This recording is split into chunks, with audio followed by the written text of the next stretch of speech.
I'm Jacqueline, and today I'm going to be talking about social capital and its effects on education and academic achievement. The concept of social capital was first introduced by Pierre Bourdieu when he published The Forms of Capital in 1986 on social, economic, and cultural capital. 2 years later, American psychologist James Coleman narrowed in on the role of social capital in the creation of human capital. And there are differences in how Bourdieu and Coleman define social capital, but generally, social capital can be understood as the actual or potential resources brought by one's social networks, as well as the information, trust, and norms that come embedded in the structure of relations. So social capital can range from who you know, such as parents, former teachers, even LinkedIn connections, to the information that comes into one's social network, such as the tips and tricks for getting your child into an Ivy League school if you're a parent of high educational attainment. Social capital, like other forms of capital, result in more power for the holder. Coleman, in his 1988 paper, stated that social capital is productive, meaning that with social capital, one is able to achieve certain measures or ends that one could not in its absence. And while everyone possesses social capital, it is important to note that just like social class, there are different levels and different resources, norms, and information that comes with one's respective social capital. And just like economic or cultural capital, parents transmit advantages to children via social capital as well. And this transmission of power and advantages goes against the concept of meritocracy, and it can be argued that social capital supports the idea that no one is based entirely on his or her own merit. The notion of meritocracy in education, where hard work and intrinsic talent are responsible for academic achievement, is actually very misguided. While hard work and talent are important, there are other predictors that play a more significant role in academic success. And these predictors are largely ones that are outside of a student's control, such as their socioeconomic status. Privileges of race being white, privileges of gender being male, sexual orientation being straight, and most importantly, socioeconomic status being upper class, provide privileged students with opportunities and benefits that students without those privileges will either have to work harder to get or may never receive. So what does that all mean in the context of social capital and education? Before we dive into the research, it's important to note the difficulty of operationalizing variables such as social capital. How do you measure intangible social ties or the resources that you have through your social network?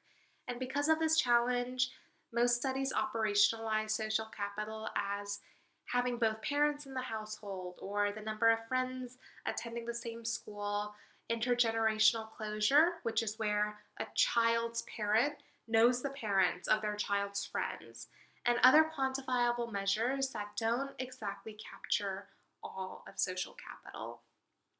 But with that disclaimer being said, let's take a look at the literature. According to Ballantine and Spade, connections students make in elite private schools enhance future economic status.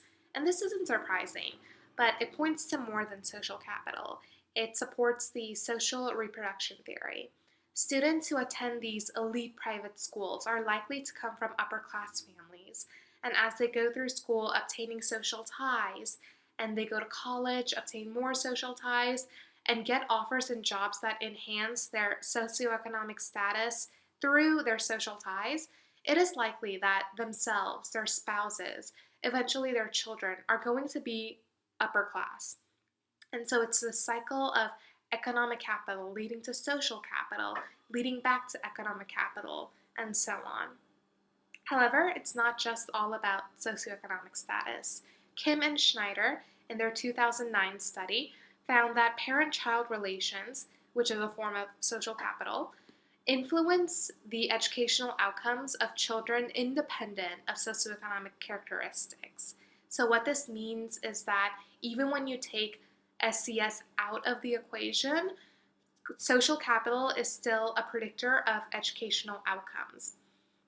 And that's because parents with social capital can effectively bridge resources and information to their children, enabling the children to make informed choices about schools, namely colleges. But we don't even have to look as far as college. Lareau, Adia Evans, and Yi, in their 2016 study, examined parents in an urban area trying to enroll their children into kindergarten. So there were a lot of parents trying to enroll a lot of kids into a selected number of kindergarten spots that were deemed desirable. And their research showed that the parents' social ties were extremely valuable in providing information regarding attendance boundaries, deadlines for paperwork and enrollment, and even the complicated process of transferring. So that's another example of how significant social capital is, even when you control for economic capital. And as for academic achievement, Dika and Singh did a literature review in 2002 assessing studies stating that social capital is positively linked to educational outcomes. And they found that most relationships are significant in the expected direction.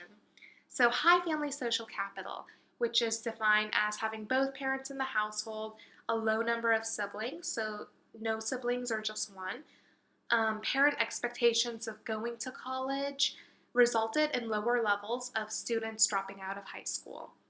And community social capital mattered as well. So being involved in youth or church activities, parent communication with the school, intergenerational closure, these were all negatively related to dropping out. And other studies showed that social capital in the forms of strong help network of the parent, number of friends known by the parent, for the students seeing their close friends weekly, and their friends' educational expectations were all positively linked to educational outcomes. As for achievement scores, the relationship is expected as well. Participation in organizations in the school and community, number of close friends attending the same school, and ties with peers were, once again, positively correlated to academic achievement. Now, it may seem like social capital is responsible for all these positive outcomes, but it's important to note that social capital is not the be-all, end-all solution to educational equality.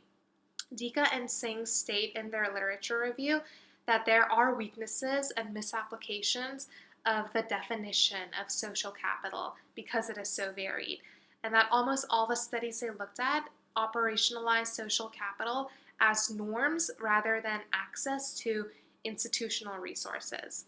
Another thing to keep in mind is that the possession of social capital may be different from the activation of social capital. And it's unclear whether the ability to assess social capital and the ability to activate social capital are different measures, and if so, which leads to the desirable academic outcomes.